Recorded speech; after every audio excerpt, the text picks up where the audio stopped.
Hello नमस्कार, कैसे हो आप लोग। उम्मीद करता हूँ आप लोग अच्छे होंगे, मैं भी बहुत अच्छा हूँ। ठीक है, तो अब जो अपन वीडियो लेके हैं वो क्लास 10 के लिए वीडियो है।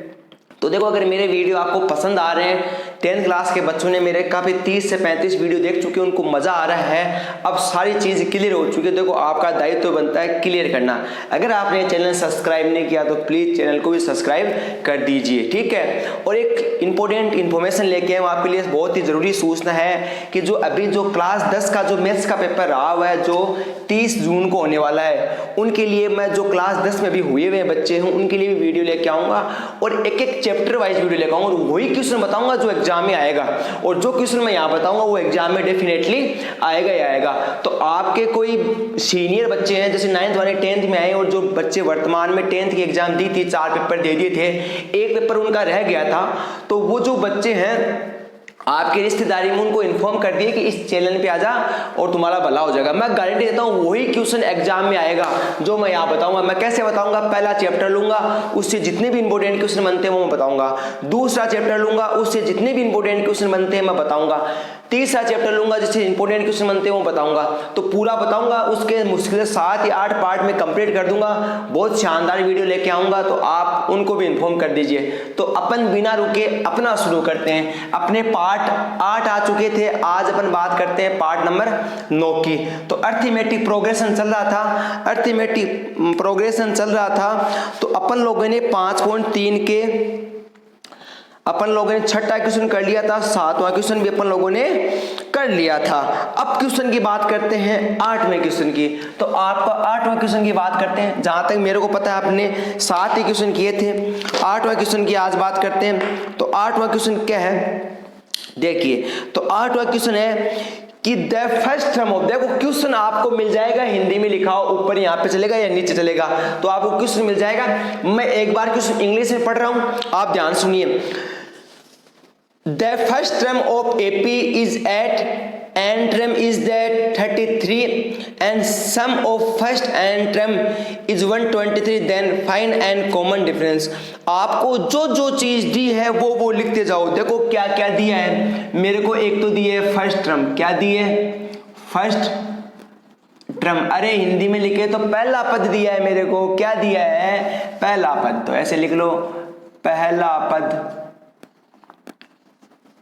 पहले पद को अपन किस लिखते हैं, ऐसे। कितना दिया है भाई साहब, अपन को पहला पद दिया है 8।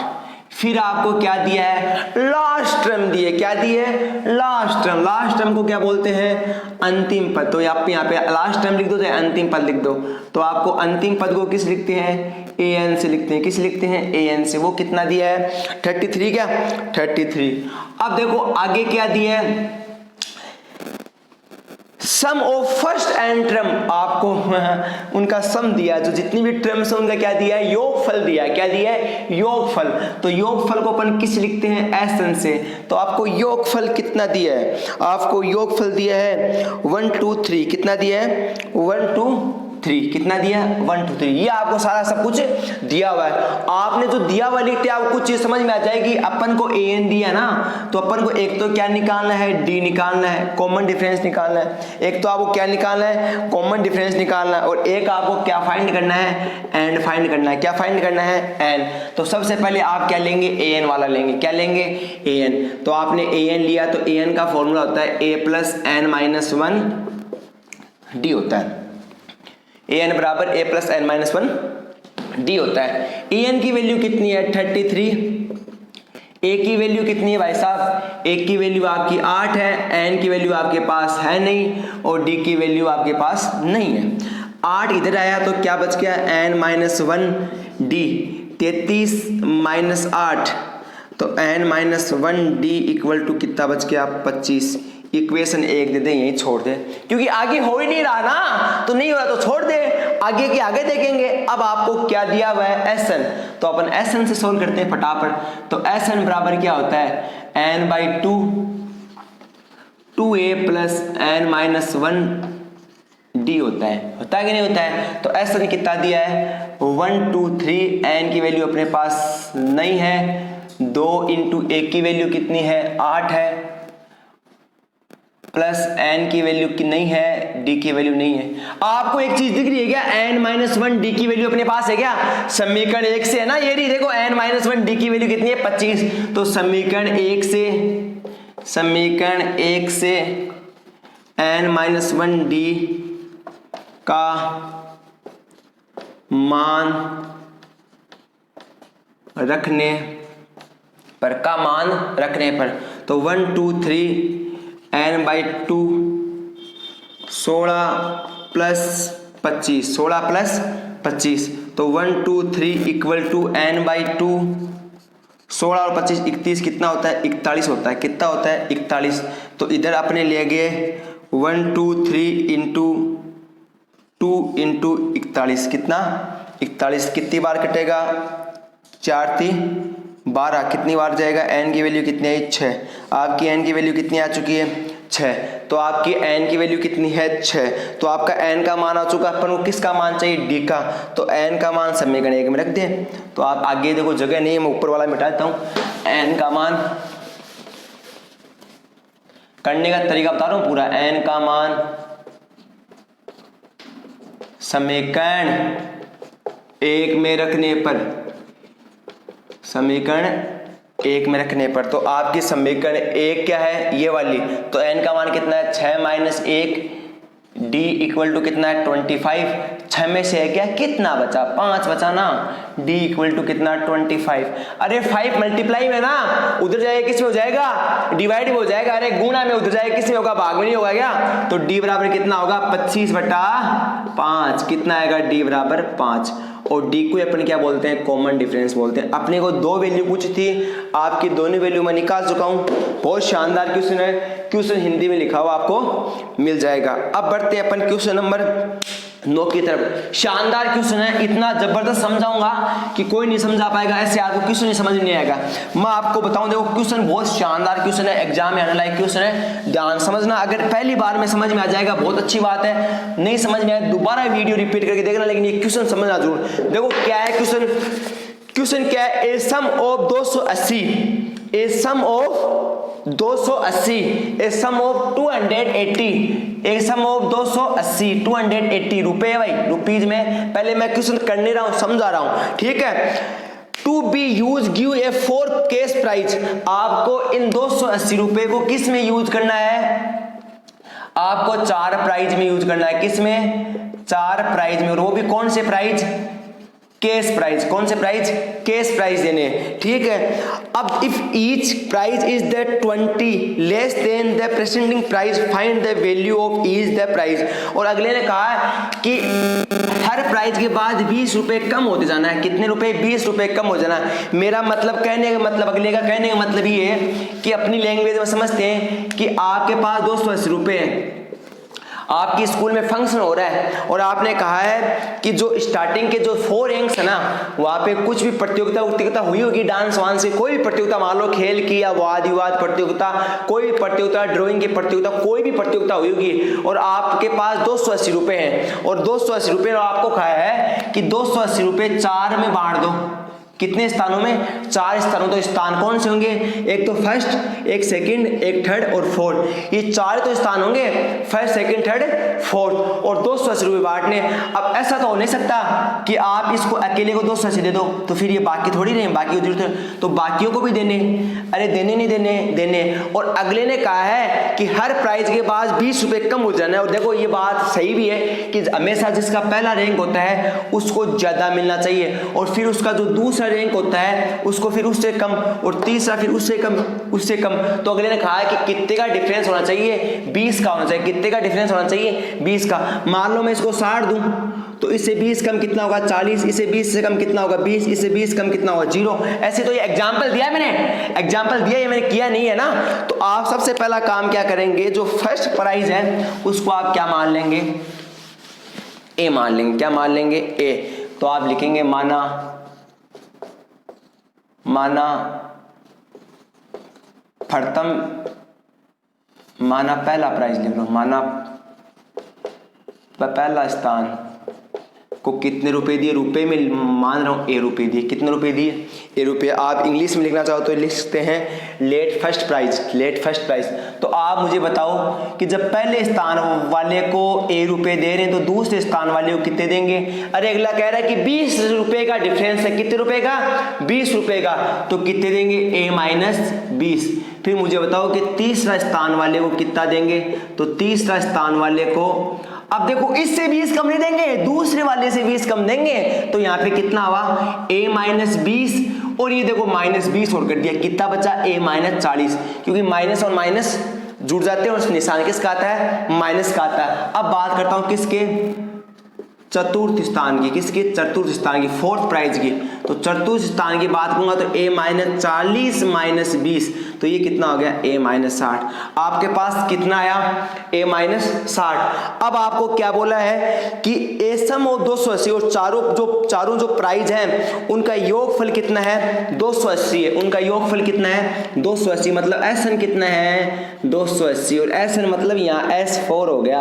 अरे नहीं हुआ क्या, 4 प्राइज है और एसएन 280 है, चारों प्राइजों का योगफल कितना है, 280 है, तो एसएन कितना हो गया, S4 बोलेंगे इसको। अब अपने पास वैल्यू किस किस की है, ये अपने लिए क्या हो गई, पहले ए नहीं लिखेंगे, आपके लिए समान श्रेणी क्या बनी, एक तो ए क्या बनी, a माइनस 20, ए क्या बनी, a माइनस 40, ए क्या बनी, a माइनस 60, a माइनस 60। तो प्रथम पद कितना हमारे, अरे प्रथम पद इसको ए बोलते हैं, कितना हमारे, ए तो वाह, अरे ए तो वाह।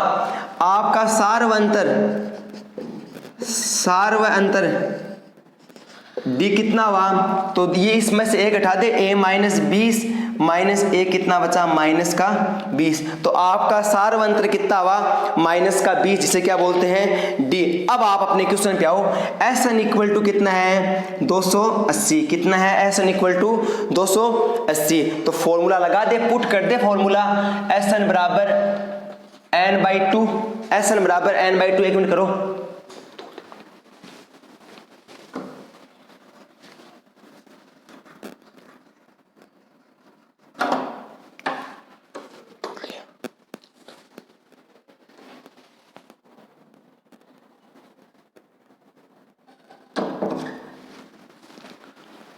तो एस एन बराबर कितना है, 280, तो आपके पास कितना है, n/2, 2a plus n-1 d equal to 280। आया कि नहीं आया।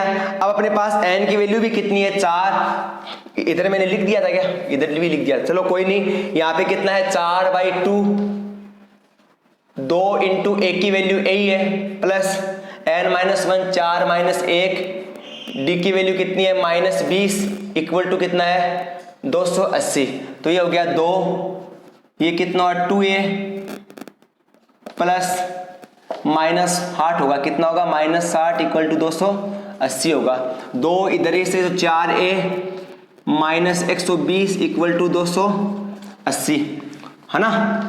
तो आपका ये कितना होगा, 4a इक्वल टू 280 प्लस 120 कितना हुआ, 4a बराबर कितना हुआ, 400। तो a बराबर कितना हुआ आपका 100, कितना हुआ, a बराबर 100। तो आपका प्रथम प्राइज जो था a, तो आपका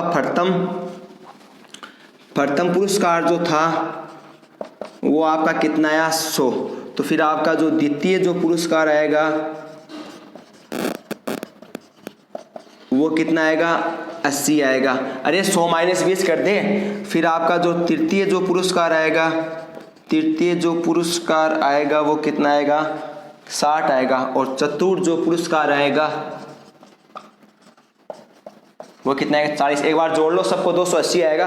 तो आपका जो 9वां क्वेश्चन है वो कंप्लीट है। अब मैं बात करता हूँ 10वें क्वेश्चन की। तो 10वां क्वेश्चन थोड़ा बड़ा है, 3-4 पार्ट में दिया हुआ है, मैं करवा देता हूँ फटाफट। तो आपका 10वां क्वेश्चन देखना।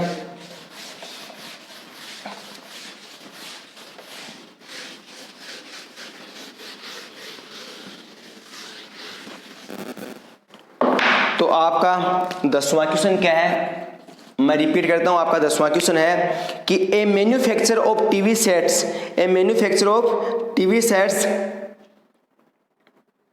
A manufacturer of TV sets product 600 sets in the third year and 700 sets in the seventh year.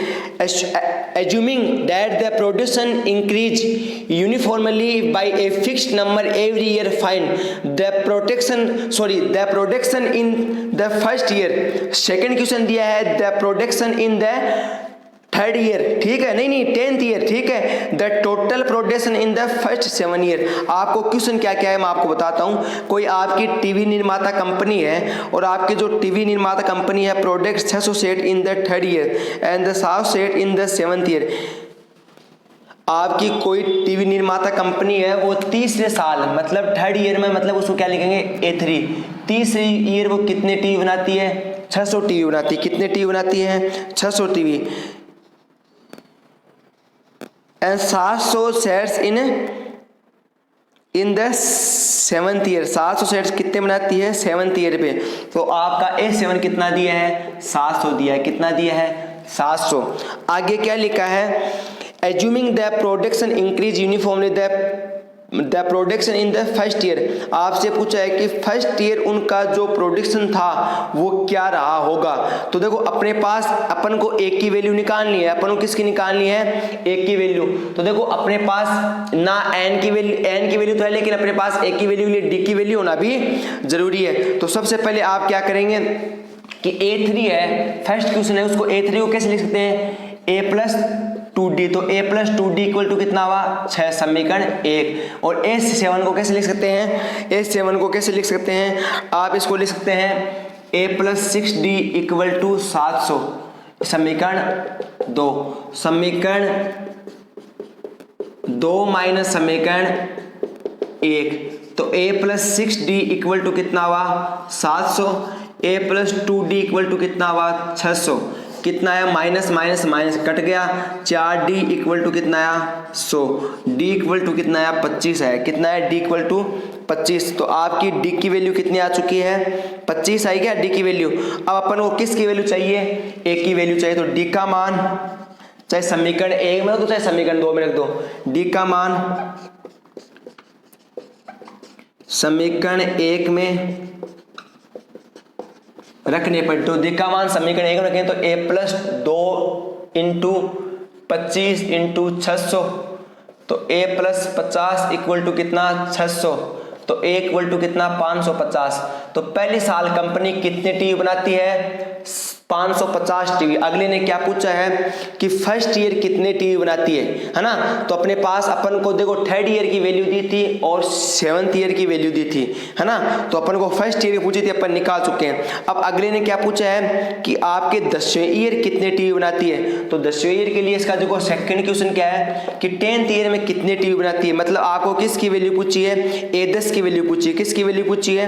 A10 की। तो फॉर्मूला वही लगेगा AN इक्वल टू A+n-1D। क्या लगेगा? AN equal to A+n-1D। तो आपको A10 पूछा है, A की वैल्यू आपके पास कितनी है? 550 है। N की वैल्यू कितनी है? 10 माइनस 1 है। D की वैल्यू कितनी है? 25 है। तो A10 बराबर 550 प्लस 9 इंटू 25। 25 9 का कितना होता है भाई साहब? 25 9 का है 225। अरे 225 होता है क्या? तो A10 बराबर 550 प्लस 225 कितना आएगा? A10 775 आएगा। कितना आएगा? 775। तो आपका आंसर 775 हो चुका है। लास्ट जो थर्ड क्वेश्चन पूछा है that total production in the first 7 year. Last जो थर्ड क्वेश्चन पूछा है कि 7 ईयर में कितना प्रोडक्शन हुआ। तो 7 ईयर में कितना हुआ देखो, तो आपको सम पूछा है कितना? S7 पूछा है। कितना पूछा है? S7। तो आपको वो का वही फॉर्मूला लगेगा थर्ड क्वेश्चन के लिए। इसके लिए आपको क्या पूछा है? S7। तो क्या लगेगा? n/2 2a प्लस n-1d वाला लगेगा। तो S7 इक्वल टू 7/2। ए की वैल्यू अपने पास वहां आई थी ना, 550 आई थी जहां तक मुझे पता है। ठीक है, एक मिनट में दोबारा क्रॉस चेक कर लेता हूँ। 550, हाँ 550 आई थी। ठीक है 550। एन की वैल्यू कितनी है? 7 माइनस 1। डी की वैल्यू अपने पास कितनी आई थी? 25 आई थी। तो S7 बराबर S7/2 550 0 0 11 प्लस 6 इंटू 25 6 इंटू 25, तो 25 चौका 100, 25 पे 125, 150 कितना 150, तो S 7/7/2 इक्वल टू 1100 प्लस 150, तो आपका S 7 बराबर 7/2 कितना आया 1250 आया, कितना है 1250, काटो इसको, 6 2 दूनी 4 5 दूनी 10 कितना आएगा 625, और 625 को किससे मल्टीप्लाई करेंगे 7 से करेंगे, तो S 7 बराबर कितना आएगा 4375। तो आपका 10वां क्वेश्चन भी कंप्लीट हो चुका है। क्वेश्चन मैं यहाँ हिंदी में 10वां लिख का मिल जाएगा आपको, कोई चिंता की बात नहीं है। तो अब अपन बढ़ते हैं अगले क्वेश्चन की तरफ। तो आपकी जो 5.3 है वो एक्सरसाइज कंप्लीट हो चुकी है। अब अपन इसके जो मिसलेनियस एक्सरसाइज है उसकी बात करते हैं, ठीक है, क्योंकि अभी तो वीडियो में टाइम पड़ा, काफी छोटा ही वीडियो है, तो थोड़ा बड़ा वीडियो लेने के लिए अपन क्या करते हैं मिसलेनियस एक्सरसाइज स्टार्ट कर देते हैं। तो देखो मिसलेनियस एक्सरसाइज में स्टार्ट करता हूँ, आपको फर्स्ट क्वेश्चन क्या है वो स्टार्ट करता हूँ, ठीक है। तो आपका मिसलेनियस एक्सरसाइज का फर्स्ट क्वेश्चन, ठीक है, विविध बोलते हैं जिसे, विविध 5 का फर्स्ट क्वेश्चन क्या है मैं पढ़ देता हूं। बच्चे क्या करते हैं कि ऑब्जेक्टिव टाइप क्वेश्चन उनको पढ़ते नहीं, बोलते एग्जाम में ऑब्जेक्टिव टाइप क्वेश्चन आते ही नहीं है। अरे जरूरी थोड़ी आपको ऑब्जेक्ट दे, डायरेक्ट क्वेश्चन भी तो दे सकता ना। तो देखो the common difference of 2 AP are same, the common difference of 2 AP, दो समांतर श्रेणियों का कॉमन डिफरेंस वो क्या है समान है, क्या है समान है, मतलब डी की वैल्यू दो समान श्रेणी है, कोई भी दो समान श्रेणी हो सकती है और उनका जो डी है वो क्या है समान है। First term of one such is 8 and of other is the 3, then difference between their 30 term, और अपन को 30 टर्म का क्या निकालना है डिफरेंस निकालना है, क्या निकालना है डिफरेंस। देखो आपको सबसे पहले कोई एपी दी है और आपको कहा है कि दोनों एपीओ का जो कॉमन डिफरेंस है वो तो क्या है सेम है, और फिर आपको ये कहा है कि फर्स्ट टर्म ऑफ वन सच, एक एपी का जो फर्स्ट टर्म है एक की वैल्यू कितनी है, एक एपी की एक की वैल्यू कितनी है 8, कितनी है 8, और जो दूसरी जो एपी है कोई भी एपी, मतलब कहने मतलब दो एपी अलग अलग प्रकार की, कैसे कि मैं मान बोलूँ एक तो आपके पास एपी है 2 4 6 8 ऐसे चलती, एक मैं बात दूँ आपके पास एपी है 3 5 7 9। अब देखो इनका कॉमन डिफरेंस सेम नहीं है क्या, डी की वैल्यू सेम नहीं है क्या, दोनों की डी की वैल्यू प्लस 2 ही है, तो उसी प्रकार आपको इसमें एक की वैल्यू कितनी है 2 और इसमें एक की वैल्यू कितनी है 3। उसी प्रकार का है कि कोई दो एपी है उसमें एक एपी की वैल्यू कितनी है, एक एपी की वैल्यू आपकी है 8 और दूसरी जो एपी उसकी जो एक की वैल्यू वो कितनी है 3 है, वो कितनी है 3 है। तो आप देखो कोई चीज सेम तो लिख नहीं सकते, और आपको क्या पूछा है 30वां, दोनों के 30वां पदों का डिफरेंस। तो सबसे पहले आपको 30वां पद निकालना पड़ेगा। आप बताओ कि मैं A30 लिखता हूं तो उसको कैसे लिखता हूं A + 19D, अरे लिखता हूं कि नहीं लिखता A + 29D लिखा। अब आपको एक एपी है उसके एक की वैल्यू दी कितनी A30 बराबर एक की वैल्यू कितनी दी है 8 + 29D, बाकी कुछ आपको दिया नहीं तो समीकरण 1 दे दो, ठीक है। अब ऐसी एक और एपी है और उसकी डी की वैल्यू क्या है सेम है, डी की वैल्यू क्या है सेम है। अब अपन A30 तो बोलने से तो उसको क्या बोल दो A-30 बोल दो, यहाँ डेस लगा दो बस, ठीक है। तो अपन उसको क्या लिखते हैं A + 19D। अब डी के डेस नहीं लगाएंगे क्योंकि अगले ने कहा कि डी की वैल्यू तो सेम है, अगर इसकी 2 तो उसकी भी 2 ही है, तो आपकी यहाँ पे एक की वैल्यू कितनी है 3 दी, अगले ने कितनी दी है 3, तो इसको समीकरण कितनी दे दो 2 दे दो, इसको कितनी दे दो 2। तो आप क्या करेंगे, अगले ने दोनों एपी का क्या पूछा है डिफरेंस तो पूछा है कि दोनों को घटाओगे तो कितना आएगा, तो आप क्या करेंगे समीकरण 2 कर दो, चाहे ऐसे कर दो कि आप ऐसे भी कर सकते हो A30 - A-30, तो आपका क्या है 8 + 29D, यहाँ पे माइनस, यहाँ पे कितना है 3 + 29D। तो देखो जब मैं कोष्ठ को खोलूंगा तो जो प्लस का वो किसका हो जाएगा माइनस का हो जाएगा, किसका हो जाएगा माइनस का। तो 29D से 29 कट के 8 में से गया कितना बचेगा 5, तो आपका A30 - A-30 कितना आएगा 5 आएगा। तो आपका पहला क्वेश्चन कंप्लीट है मिसलेनियस एक्सरसाइज का, ठीक है। बाकी अपन क्वेश्चंस की बात करेंगे कल, तो आज के लिए इतना ही, बाकी जो बात करेंगे वो नेक्स्ट पार्ट में करेंगे। तो आपने मुझे ध्यान सुना उसके लिए बहुत बहुत धन्यवाद। जो वर्तमान में जो 10वीं क्लास के बच्चे हैं जिनका 30 जून को पेपर होने वाला है 2020, उनके लिए मैं विशेषकर 7 या 8 वीडियो लाने वाला हूँ, बहुत कारगर साबित होने वाला है। उनसे बाहर क्वेश्चन आने वाला ही नहीं है। तो आपके जितने भी सीनियर हैं, किसी भी स्कूल में पढ़ते हैं, कहीं पढ़ते हैं, एक बार उनको चैनल से जोड़ने का काम आपका है। देखो आप चैनल से नहीं जोड़ोगे तो मैं थोड़ा सा वीडियो लूज कर दूंगा लाना, ठीक है। तो आपने पढ़ते रहिए, रोज क्वेश्चन निकालिए, मैथ्स आपकी क्लियर हो रही है। स्कूलों का कोई भरोसा नहीं है, मैंने आपको पहले ही बता दिया गाइडलाइन क्या आने वाली है, उससे अधिक गाइडलाइन नहीं आएगी। गाइडलाइन वही आएगी 1 से 8 तक के बच्चों को तो एक बार बुलाएंगे नहीं, 9, 10, 11, 12 वाले बच्चों को बुलाएंगे और उनको भी आधे आधे करके बुलाएंगे। और जहाँ तक मेरा अनुमान है बोर्ड वाले बच्चों में तो आ जाएंगे रोज, कोई दिक्कत नहीं है, क्योंकि बोर्ड वाले बच्चों के साथ तो स्कूल वाले रिस्क नहीं लेते ना, इसलिए। तो देखो आपका काम है पढ़ना और आप पढ़ते रहिए, कम से कम आप स्कूल जाओ, आपका कोर्स स्टार्ट हो 10th क्लास का, तो ये तो रहे ना कि मैथ्स तो पढ़ के आया हूँ, मैथ्स के तो 7-8 चैप्टर रट के आया हूँ, चाहे कहीं से पढ़ा दो, ठीक है ना। तो लगे रहिए, रोज निकालिए मैथ्स, 1-2 घंटे की पढ़ाई से कुछ नहीं होता है। आप कम से कम आधे 1 घंटे तो मेरी वीडियो देख लेते हो, ठीक है। तो खुद से मैथ्स निकाले, कोई क्वेश्चन नहीं है व्हाट्सएप पे एनी टाइम मैं उपलब्ध हूँ, आप मुझे व्हाट्सएप पे क्वेश्चन भेजिए, सर ये क्वेश्चन बताइए, मैं आपको सोल्व करके भेजूंगा। तो धन्यवाद, जय हिंद, जय भारत।